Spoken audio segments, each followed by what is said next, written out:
আপনিই আমার রব। আপনি কার কাছে আমাকে ছেড়ে দিলেন? এমন অচেনা মানুষদের কাছে যারা আমার ক্ষতি করতে চায়, নাকি এমন শত্রুর কাছে যাকে আপনি আমার চেয়ে অধিক শক্তি দিয়েছেন?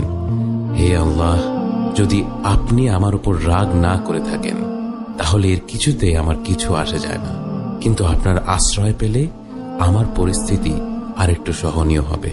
হে আল্লাহ, আমি আপনার চেহারার নূরের কাছে আশ্রয় চাই, যা সব অন্ধকারকে উজ্জ্বল করে দিয়েছে, যা দুনিয়া এবং আখিরাতের সব বিষয়ের সংশোধক। আল্লাহ, আপনার রাগ এবং অসন্তুষ্টি থেকে আমি রেহাই চাই। আল্লাহ, এ সব কাজই শুধু আপনাকে খুশি করার জন্য করা, এবং আপনি ছাড়া কোনো শক্তি নেই, কোনো ক্ষমতা নেই।